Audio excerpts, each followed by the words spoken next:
ఈ సెక్షన్ 22 కింద గతంలో ఉన్న ల్యాండ్స్‌తో పోల్చితే ఇప్పుడు కనీసం 5, 6 రెట్లు ల్యాండ్స్ ఆ కేటగిరీలో చేరాయి అంటున్నారు. అంటే అది దానికి అట్లా ఎందుకు జరిగుండొచ్చు? అంటే ఒక 16, 17 లక్షలు గతంలో ఎకరాలు ఉండుంటే ఇప్పుడు 80, 90 లక్షల ఎకరాల వరకు అందులో ఉన్నాయి అంటున్నారు. దీనికేమి అధికారిక గణాంకాలు లేవు. హ్మ్. మరి ఇంతకుముందు ఎంత నోటిఫై చేశారో, ఇప్పుడు ఎంత నోటిఫై చేశారో. కానీ చాలా ఇది సమస్య మాత్రం చాలా తీవ్రమైన సమస్య. ముఖ్యంగా ఈ హైదరాబాద్ సిటీ అండ్ సరౌండింగ్స్‌లో మాత్రం చాలా గగ్గోలు పెడుతున్నారు జనం. చాలా పెద్ద సమస్యగానే ఉంది ఇది. ఆ ల్యాండ్ డిస్ప్యూట్‌లో ఉందా? నిషేధిత భూముల్లో ఉందా? లేదా? తెలుసుకోవటం ఎట్లా? లేదా కొన్న తర్వాత అది ఈ 22 కింద ఉంది అని తెలిస్తే ఎట్లా? అట్లాంటి వాళ్ళు ఏం చేయాలి? కొన్న తర్వాత అంటే మీకు రిజిస్ట్రేషనే కాదు నిషేధిత భూముల్లో గతంలో ఉంటే. కొన్నాళ్ళ క్రితం జరుగుండుంటే అంటే ఎప్పుడో మీరు కొనుంటారు. ఆ! ఇప్పుడు ప్రొహిబిటెడ్ లిస్ట్‌లో పెడితే మనం చేయగలిగింది ఇప్పుడు ఏం కొత్తగా లేదు. ప్రోబిట్ లిస్ట్‌లోకొస్తే. దానికి ఏదో వాళ్ళు చెప్పారు, పలానా అథారిటీ దగ్గరికెళ్ళండి, కలెక్టర్ దగ్గరికెళ్ళండి, లేకపోతే ఎండోమెంట్స్ కమిషనర్ దగ్గరికెళ్ళండి అని వాళ్ళ గైడ్‌లైన్స్‌లో ఏం చెప్పారో ఆ ప్రకారం వెళ్ళి ఇక వాళ్ళ చుట్టూ తిరగాలి. వాళ్ళు కలెక్టర్ ఇచ్చినా, అర్జీ ఇచ్చినా ఆయన ఆర్‌డీఓకో, ఎంఆర్ఓకి పంపిస్తాడు. ఎంఆర్ఓ వీఆర్ఓకి పంపిస్తాడు. లేకపోతే జీపీఓ, ఇక్కడ తెలంగాణలో అయితే జీపీఓకి పంపిస్తారు. ఇంకా వాళ్ళ దయాదాక్షిణ్యాలు. అది ఎప్పుడు చేస్తారో చెప్పలేము. కాళ్ళు అరిగిపోయేలాగా తిరగాలి. అది అంత తేలిగ్గా డబ్బు పలుకుబడి ఉన్న వాళ్ళకైతే ఏమన్నా పనులు అవుతాయేమో కానీ మిగతా వాళ్ళకి అంత తేలిగ్గా సమస్యలు పరిష్కారం కావు. కానీ గవర్నమెంట్ ఏమో ఏ ఒక్కళ్ళకి ఇబ్బంది కలగదు. ఇబ్బంది కలగకుండా మేము ఆహ్, ఆ పాలసీ అమలు చేస్తున్నాము అని పొంగులేటి సుధాకర్ రెడ్డి చెప్తున్నారు. అది స్టేట్మెంట్ ఇవ్వడం ఈజీ అండి. హ్మ్. కానీ వేలు లక్షల కేసులు ఉన్నప్పుడు అవి పరిష్కారం పెద్ద ప్రొసీజర్ ఉన్నప్పుడు ఏదో ఒక అథారిటీ కాదు కదా. ఏదో పోనీ ఎంఆర్ఓకి ఇచ్చేసాము, మీరే చేయి, నువ్వే చేయవయ్యా అని అనలేం కదా. ఇది ఎంత చెక్స్ అండ్ బ్యాలెన్సెస్, కింద నుంచి రిపోర్ట్లు రావాలా. వీళ్ళకి ఎక్కడ టైం సరిపోతుంది. రెవెన్యూ వాళ్ళకి 150 డ్యూటీలు ఉంటాయి. వాళ్ళకి టైమే ఉండదు. ఇవన్నీ ఇంత ఎలాబరేట్ ప్రొసీజర్ పెట్టినప్పుడు చేయడం జెన్యూన్‌గా చేయాలనుకున్నా కూడా కష్టమే. పైగా నాలెడ్జ్ కూడా అంతంత మాత్రంగానే ఉంది.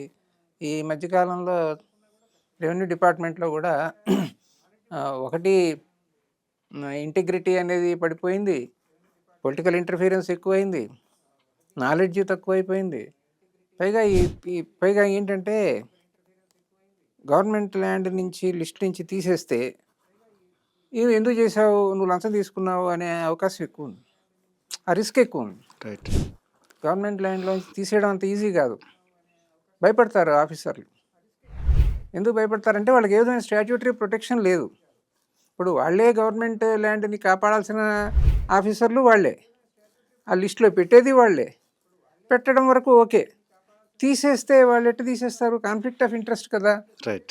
సో, ఆ లిస్ట్‌లో పెట్టడం వాళ్ళకి తేలిక గాని తీసేయడం మాత్రం తీసేయడం కష్టం. మరి హ్మ్. దాన్ని మరి లిస్ట్ పెట్టినవాడు మరి ఎలా జస్టిఫై చేసుకోవాలి? హ్మ్. తీసేసిన వాడు ఎట్లా జస్టిఫై చేసుకోవాలి? అంటే వాడు చేసిన తప్పా? వీడు చేసిన తప్పా? ఇప్పుడు తీసేసాడంటే పాతవాడు చేసిన తప్పు కదా. మరి వాడిని శిక్షించాలి కదా. ఈ సమస్యలన్నీ వస్తాయి. పైగా హై స్టేక్స్ అనే లక్షలు కోట్లల్లో ఉన్నాయి. ఇప్పుడు 250 కోట్లు ఎకరం అంటున్నారు. 150 కోట్లు ఎకరం అవును. అంటున్నారు. అంటే అన్ని చోట్ల అంత ఉండకపోవచ్చు కానీ దాంట్లో 10వ వంతున్నా, 20వ వంతున్నా కూడా గతంతో పోల్చితే భూముల రేట్లు అన్ని చోట్ల బీభత్సంగా కోట్లే పెరిగున్నాయి. కదా. అవును. మరి ఎట్లా తీస్తారండి వాళ్ళు అంత తేలిగ్గా? అవును. వాళ్ళకి రిస్క్ ఎక్కువ. మరి రిస్క్ ఉన్నప్పుడు వాళ్ళు లంచం ఎక్స్‌పెక్ట్ చేస్తారు. భయపడతారు. ఇవన్నీ ఉంటాయి సమస్యలు. రైట్. ఈ మధ్య కాలంలో చాలా సార్లు వార్తల్లో చూసానండి. అంటే ఎవరో రిజిస్టర్ చేసుకోవడానికో, అమ్మే సందర్భంలోనో రిజిస్ట్రేషన్ కోసం వెళ్ళినప్పుడు ఇది 22 కింద ఉంది అని తెలియగానే వాళ్ళు షాక్ అవుతున్నారు. అంటే పబ్లిక్‌కి తెలియకుండా వాళ్ళ ల్యాండ్స్ ఎట్లా ఈ నిషేధిత భూముల జాబితాలోకి వెళ్ళినాయి. వెళ్ళే ముందు ప్రతి ఊళ్ళో దానికి సంబంధించి పబ్లిక్‌కి వివరాలు చెప్పగలగాలి గదా! అంటే దాని గురించి జనాలతోని ఒక డిస్కషన్ లాంటిది అయ్యుండాలి గదా! అదేనండి, కంప్లీట్ ట్రాన్స్‌పరెన్సీ ఉండాలండి. హ్మ్. 100% ట్రాన్స్‌పరెన్సీ ఉండాలి. వైడ్ పబ్లిసిటీ ఇవ్వాలి. ఇప్పుడు మనం ఓ ఎస్ఐఆర్ అని చేస్తున్నారు కదా. అవును. ఓటర్ లిస్ట్ సవరణ. అవును. దానికి ఎంత పబ్లిసిటీ ఇస్తున్నారు?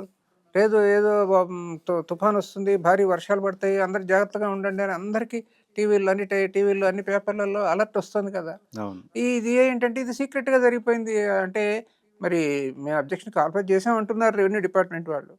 మరి ఎక్కడ కాల్ఫర్ చేశారో ఎవరో కొన్ని వచ్చినట్టుంది అబ్జెక్షన్‌లు తక్కువ 700, 600. బట్ అది పబ్లిక్ ఎవరికీ తెలీదు. అంటే 4 గోడల మధ్య వాళ్ళు చేసుకోవాల్సింది అసలు కాదు గదా! ఒక ముసాయిదా లిస్టు, డ్రాఫ్ట్ హ్మ్. లిస్ట్ వేయాలి. రైట్. డ్రాఫ్ట్ లిస్ట్ వేసి దాన్ని అంతా బాగా పబ్లిసిటీ ఇవ్వాలి. ఇదిగో పలానా పలానా ప్రాపర్టీస్ పెడుతున్నాము లిస్ట్లో, మీకేమన్నా అభ్యంతరాలు ఉంటే మీరు డాక్యుమెంట్లతో సహా మీరు రిప్రజెంటేషన్ పలానా అధికారికి ఇవ్వండి. ఆయన ఈ విధంగా పరిష్కారం చేస్తాడు వాటిని.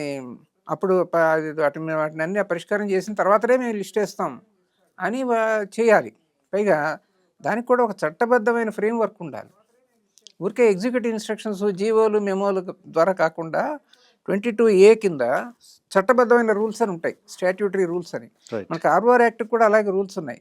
ఇంత బ్రహ్మాండమైన రూల్స్ 1989లో తయారు చేశారు. అద్భుతంగా ఉన్నాయి రూల్స్, ఎలాబొరేట్గా ఉన్నాయి. ప్రతిదీ ఎగ్జామిన్ చేసి రాశారు. తర్వాత దానికి ప్రొఫార్మాలు కూడా ఇచ్చారు, అద్భుతంగా ఉన్నాయి. ఇక్కడ ఈ రిజిస్ట్రేషన్ యాక్ట్ కింద రూల్స్ ఏదో 238, 241 అని చాలా ఇన్కంప్లీట్గా, వేగ్గా. అన్సాటిస్ఫాక్టరీగా ఎవరు చేయాలి, అది డ్రాఫ్ట్ అనే దానికి ప్రిస్క్రైబ్ చేయలేదు, డ్రాఫ్ట్ పబ్లిసిటీ అనేది చెప్పలేదు, నోటీస్ అనేది చెప్పలేదు, ఎంక్వైరీ అనేది లేదు, ఏమి లేకుండా లిస్టులు ఫైనలైజ్ చేసి వేసేసారు. మీరు ఏదో తాంబూలాలు ఇచ్చాం తన్నుకు చావండి అన్నట్టు. ఇప్పుడు ఈ ప్రజలే సఫర్ అయ్యే పరిస్థితి వచ్చింది. రైట్. అదే.